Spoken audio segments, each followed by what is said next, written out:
Right now, beneath a rusted, welded-shut metal cap in a desolate corner of the Russian Arctic, lies a hole that descends 7.5 miles into the Earth's crust.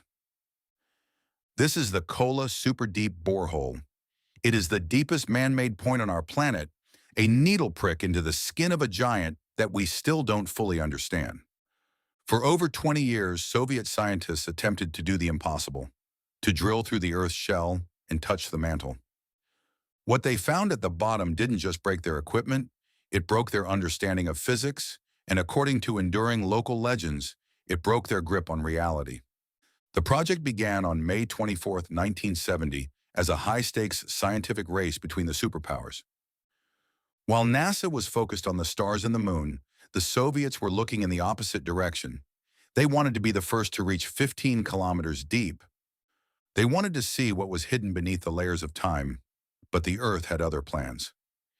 As the drill bit passed the 12-kilometer mark, the environment shifted into something nightmarish. The temperature, which their models predicted would be around 100 degrees Celsius, suddenly spiked to an unbearable 180 degrees. At this depth, the rock was no longer a solid, brittle material. It had become plastic. It was flowing like thick, hot honey, a state of matter scientists had never observed in person. Every time they tried to advance, the hole would begin to close in on itself, squeezing the steel drill string like a living organism resisting an intruder. They were no longer drilling into a planet. They were drilling into a pressurized liquid furnace. But the mechanical failures were only the beginning of the anomalies. At a depth where life was considered physically impossible due to the crushing pressure and heat, the team discovered microscopic fossils of 24 species of single-celled organisms. These fossils were 2 billion years old, encased in granite that had never seen the light of day.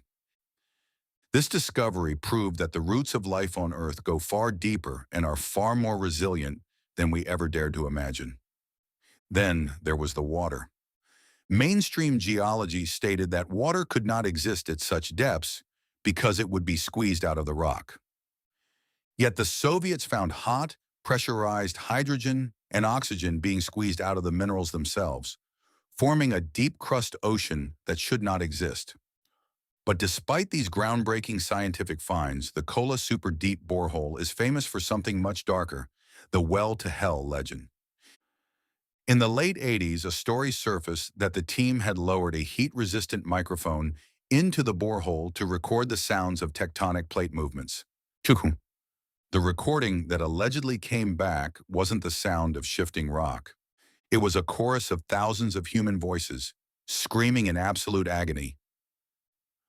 The legend claims that the scientists fled the site in a state of pure panic, convinced they had accidentally breached the ceiling of a subterranean hell. While the audio was later debunked as a clever hoax, the official reason for the project's sudden termination remains suspicious to many. Official reports blame the heat, claiming the equipment simply couldn't survive the 180-degree temperatures. But in 2026, new analysis of the mission logs reveals that the drill bits weren't just melting, they were being consumed by an unknown chemical reaction in the rock. Locals in the Pechengsky district still speak of strange lights emanating from the derrick at night and unexplained seismic vibrations that felt rhythmic, like a pulse. Today, the site is a graveyard of Soviet ambition. The massive drilling tower has been scrapped. The research buildings are hollow, snow-filled shells of concrete and rust. All that stands between us and the deep is a heavy steel lid, bolted into the floor with a dozen rusted bolts. It is a tiny 9-inch wide door into a mystery that is 7 miles deep. We have spent billions mapping the surface of Mars, yet we have only scratched 1/3 of the way through our own continental crust. We know more about the far side of the moon than we do about the boiling rock beneath this rusted cap.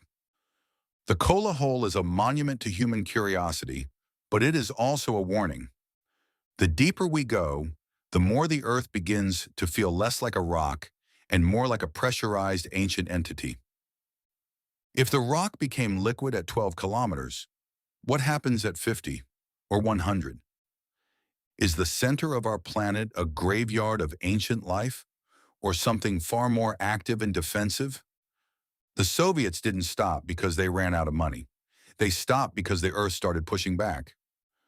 The project was sealed in 2005, and the secrets it uncovered were buried under layers of classified bureaucracy. But the pulse is still there. Sensitive seismographs in the region still pick up a low-frequency hum emanating from the coordinates of the borehole.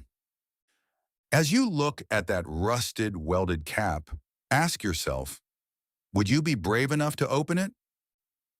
Or are some doors meant to stay closed for a reason? The Kola Superdeep is a reminder that we are guests on a world we barely know. The Earth has layers, and some of those layers were never meant for human eyes or human ears. The deeper you dig, the more you realize. The abyss doesn't just stare back. Sometimes it shouts, and sometimes it's better not to listen.